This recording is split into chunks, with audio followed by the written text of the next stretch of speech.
포로, 시험 공부의 포로, 어떤 사람은 사람들의 인정을 받는 것에 목매인 포로도 있을 것이고, 여러 가지 포로 생활 어디에 묶여 있는 사람들이 참 많이 있습니다. 근데 그 가운데 오늘 특별히 대입을 앞둔 고3 포로들은 곧 해방의 날이 다가와요. 그쵸? 아, 다 재수야? 곧 해방의 날이 다가옵니다. 이럴 때 아멘으로 해야 돼, 고3들은. 네. 수능 공부, 대입 준비로부터 해방되는 날이 다가와요. 그런데 안타깝게도 그 해방감은 길까요, 짧을까요? 짧아요. 굉장히 짧습니다. 대학을 입학하더라도 그거 얼마 안 가요. 네. 굉장히 짧아요. 뭐 다르면 달라니까 회사 취업하면 그 막 취업의 기쁨이 막 2년 3년 갈까요? 아니요. 금방 사라집니다. 우리 가운데 재수라는 사슬에 다시 묶이는 사람이 있을 수도 있어요. 그리고 대학을 가도 요즘은 취업이라는 더 큰 사슬에 묶이는 현실을 우리는 맞이하게 됩니다. 그래도 일단은 해방의 즐거움을 누리기를 바라며 질문을 하나 하고 싶어요. 오늘 본문 읽었는데 기억나지 않겠지만 본문의 포인트를 어디에다 둬야 될까요?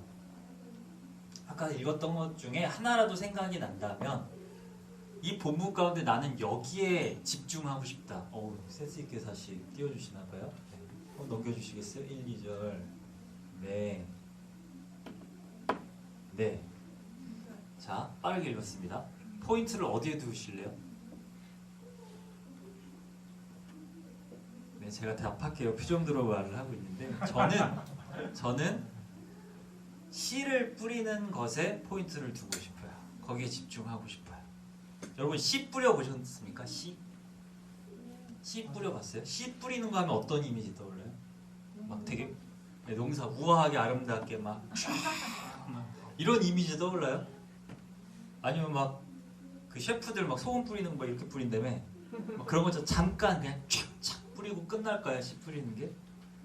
엄청 기나긴 작업이고 엄청 힘든 게 바로 씨 뿌리는 거예요. 그 힘겨운 현실에 우는 사람이 너무 많아요. 살다 보면 여러분도 지금 힘들지만 앞으로도 울 일이 참 많아요. 뭐 남자들은 막 겉으로 흐르는 눈물이 아니더라도 내 마음으로 흘리는 눈물의 시간이 굉장히 많아요. 여기도 분명히 있을 거예요.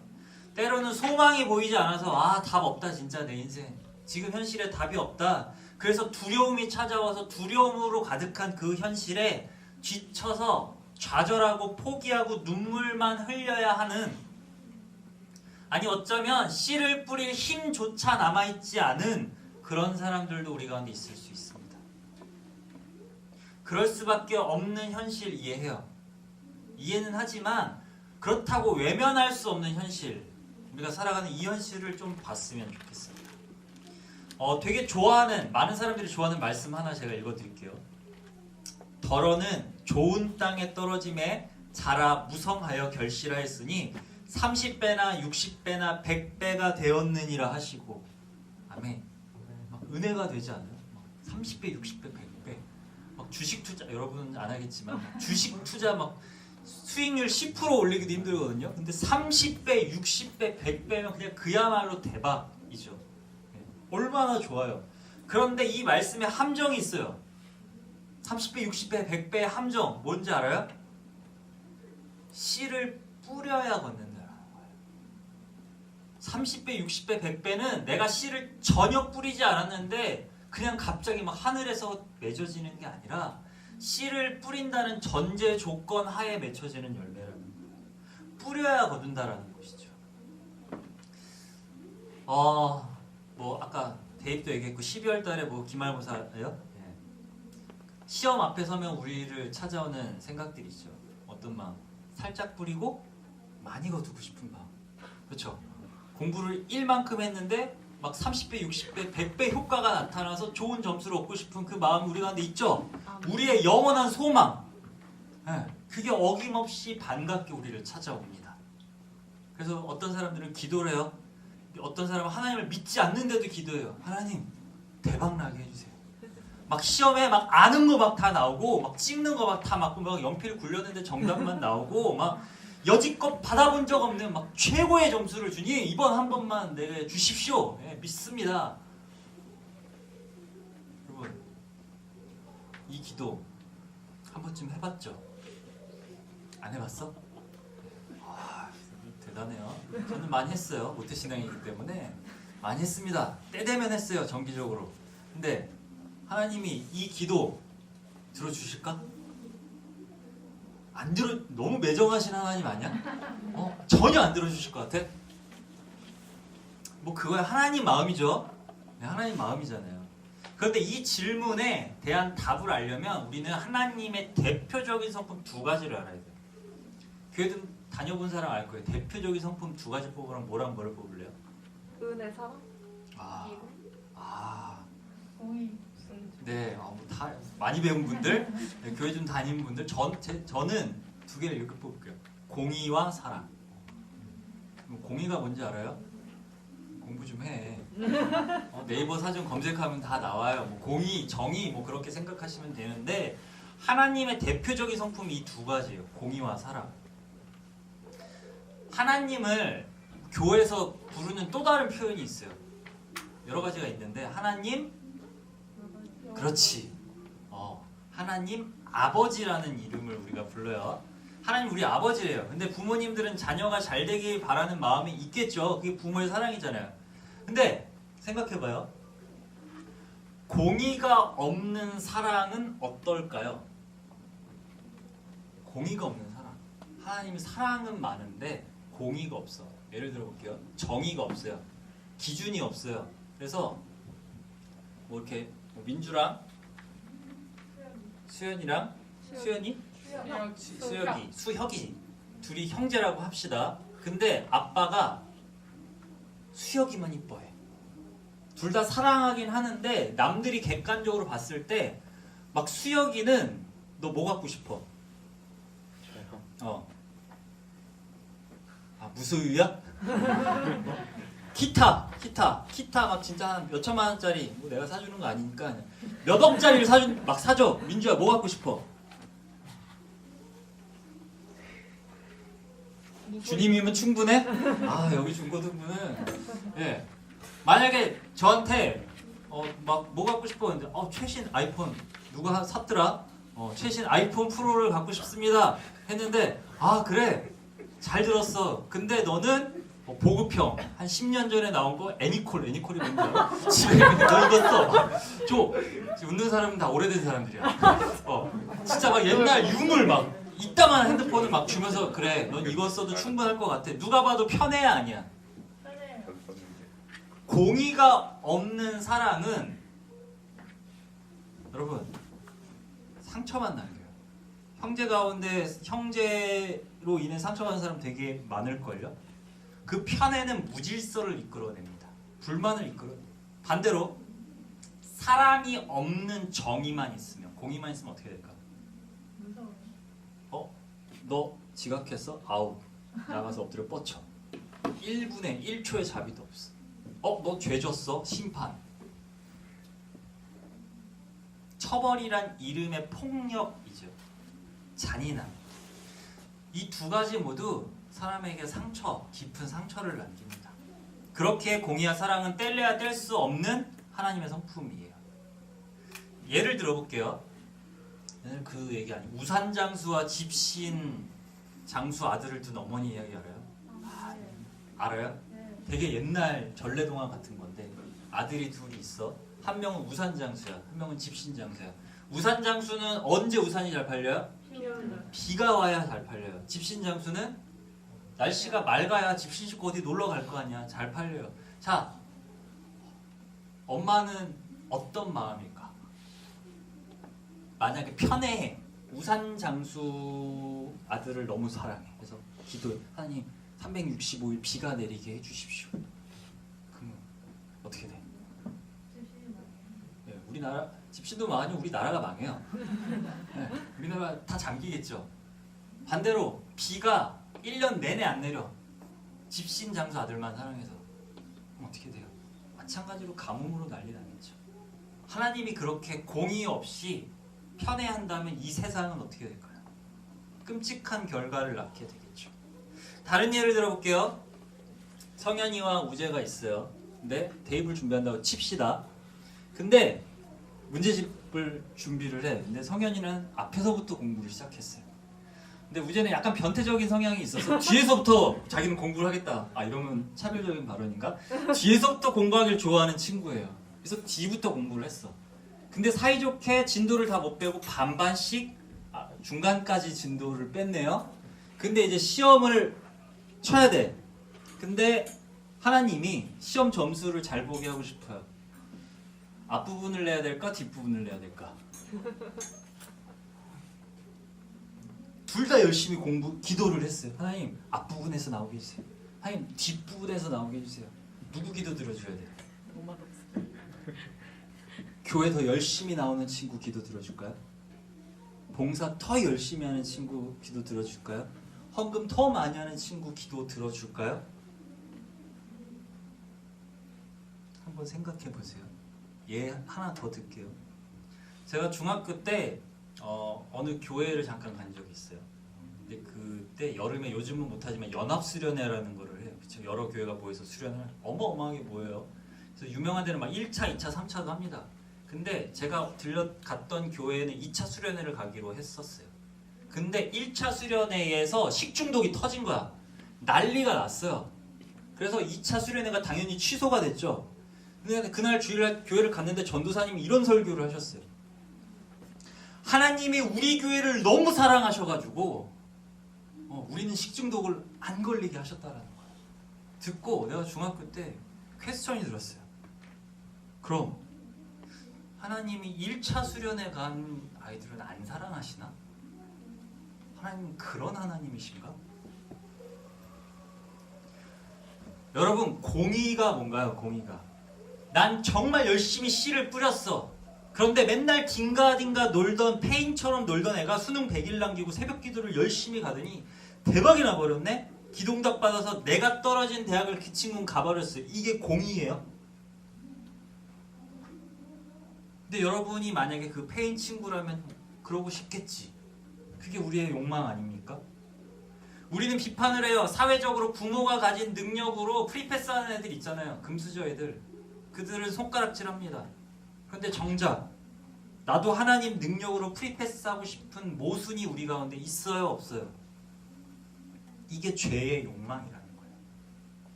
그런데 죄의 욕망에 사로잡힌 사람들의 특징이 뭔지 알아요? 뭐 절대적이진 않을 수 있어요. 근데 제가 여태까지 봐온 경험으로는 문제 생기면 하나님 찾고 문제가 지나가면 하나님 외면해요. 뒤도 안 돌아봐요.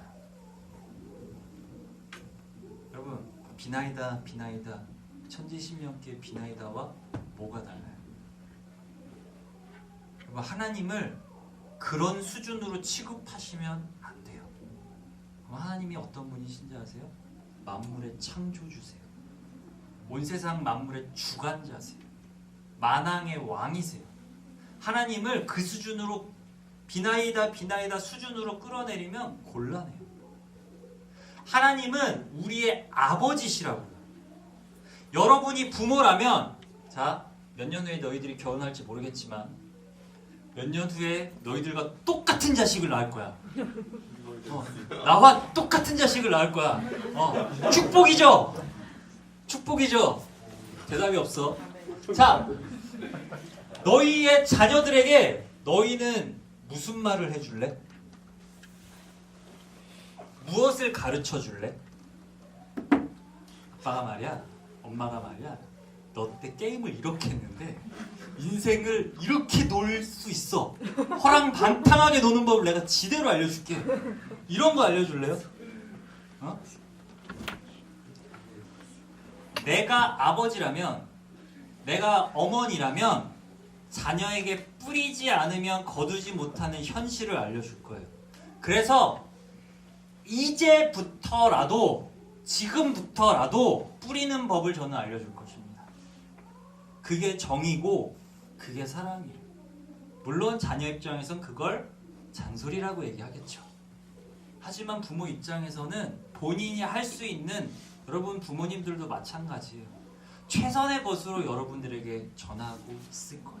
다만 우리와 방식이 다를 수는 있지만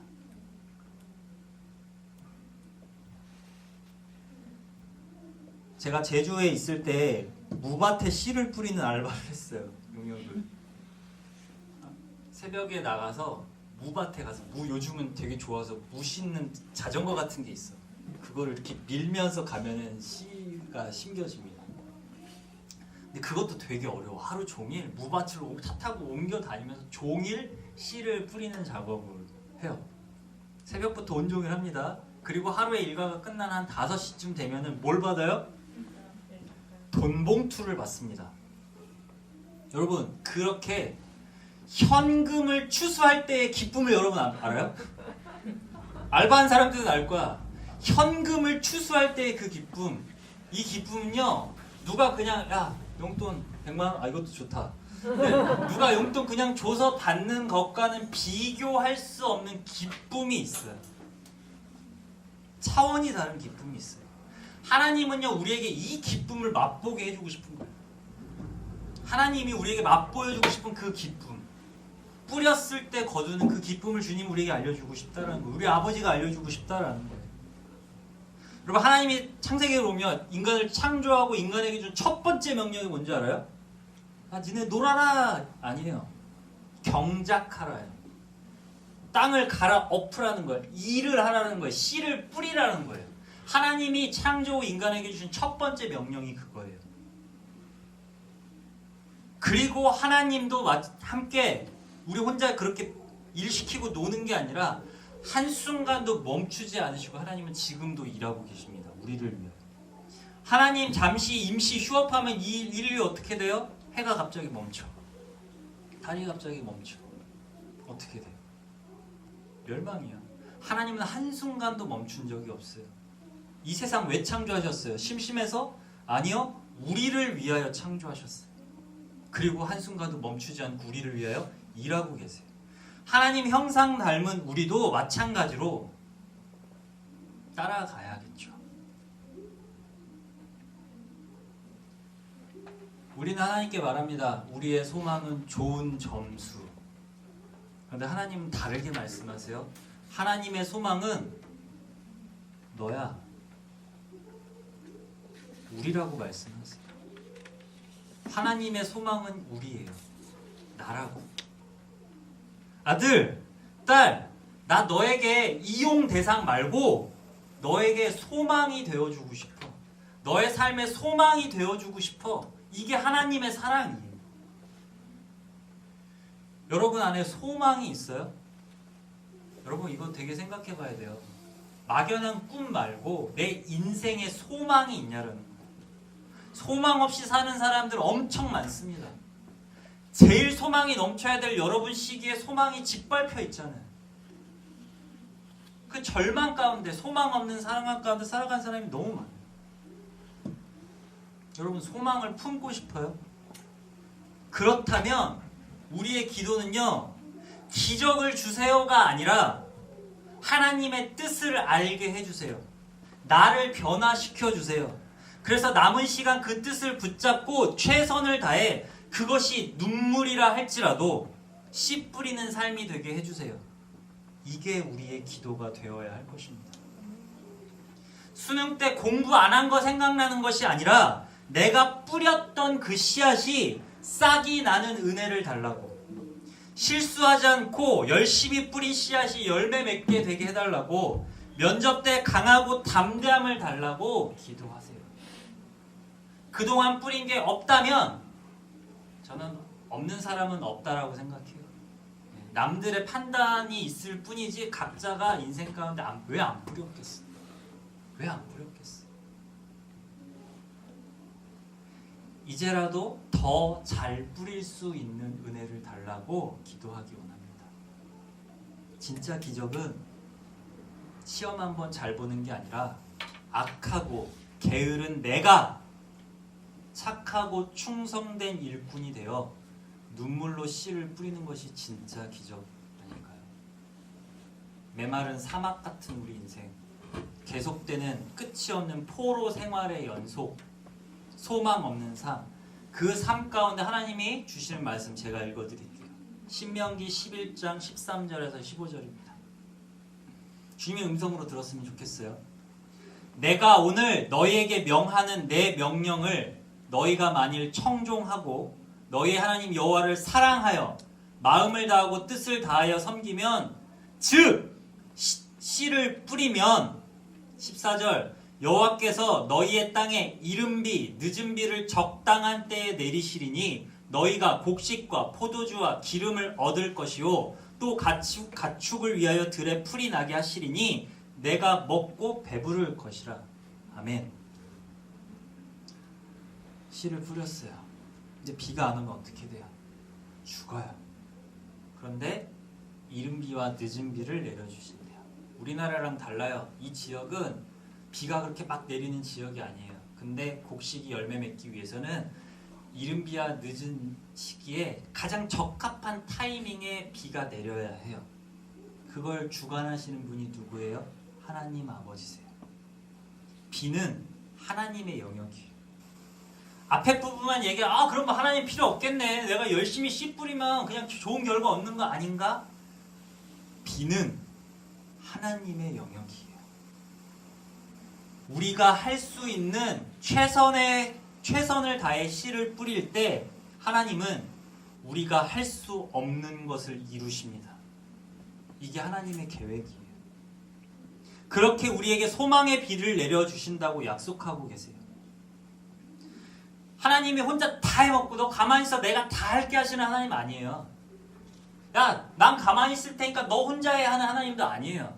하나님은요 언제나 우리와 함께 하고 싶어요. 같이 하자. 너가 씨를 뿌려 내가 비를 내려줄게. 함께 하자. 너 혼자 외롭게 하지도 말고 포기하고 가만히 있지도 말고 함께 하자. 이게 하나님의 공의와 사랑입니다. 씨를 뿌리지 않은 사람에게 비는 어떨까요? 뭐 어떤 감성적인 사람은 뭐 감성에 젖는 도구일 수도 있겠지만 제가 나이를 드니까 이제 막 비가 짜증나더라고요. 비 막 젖고 뭐 하고 막 귀찮아. 짜증. 그런데 씨를 뿌린 농부에게는 그 비는 생명이에요. 나를 살리는 생명이에요. 소망의 담비고 하나님의 사랑 그 자체라는 것이죠. 눈물로 씨를 뿌리면 소망의 담비로 우리의 눈물을 감춰주시는 하나님을 여러분이 알기 원합니다. 오늘 읽었던 본문 3절 여호와께서 우리를 위하여 큰 일을 행하시고 계십니다. 그 하나님을 믿음으로 내 손에 들린 한 알의 작은 미라를 땅에 심는 오늘이기를 축복합니다. 그러면 오늘 이 시편 기자의 고백이 우리의 고백이 될 거예요. 나의 고백이 될 거예요. 5절 6절 같이 읽고 마치겠습니다. 믿음으로 우리 한번 선포합시다. 시작. 눈물을 흘리며 씨를 뿌리는 자는 기쁨으로 거두리로다. 울며 씨를 뿌리러 나가는 자는 반드시 기쁨으로 그 곡식단을 가지고 돌아오리로다.